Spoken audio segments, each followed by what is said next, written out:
नमस्कार, आप देख रहे हैं इंडिया न्यूज और मैं हूं आपके साथ कोमल अग्रवाल। शुरुआत करते हैं खबरों से। तो हिमाचल प्रदेश के मुख्यमंत्री सुखविंदर सिंह सुक्खू ने राज्य में आईएएस, आईपीएस और आईएफएस अधिकारियों की संख्या कम करने की बात कही है। आईएएस कैडर को 153 से घटाकर 130 किया जा रहा है, जबकि मुख्यमंत्री ने इसे आगे 110 तक लाने की अपनी इच्छा जताई है।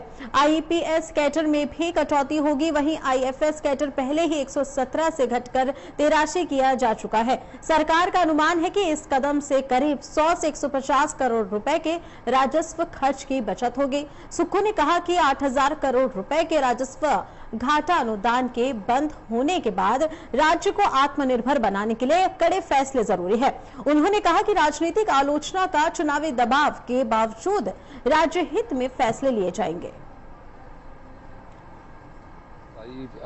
देखिए, आईएएस, आईएफएस और आईपीएस के ऑफिसर्स के बहुत अधिक पद हिमाचल प्रदेश में, इतने अधिक अधिकारियों की हिमाचल प्रदेश में जरूरत नहीं है। 153 आईएएस ऑफिसर्स हिमाचल प्रदेश में है और कई आईएएस अधिकारी है जिनको छोटा डिपार्टमेंट मिल जाता है, उनका टैलेंट भी उभर नहीं पाता।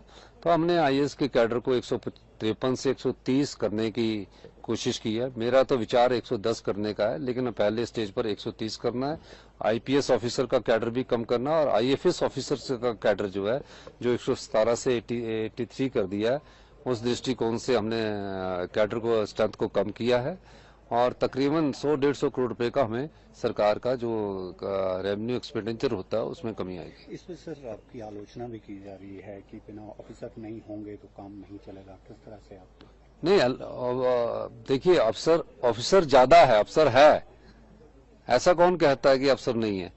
मैंने तो उसको कम आलोचक को कहने का तुम मकसद होना चाहिए ना, वो तो कहते रहेंगे।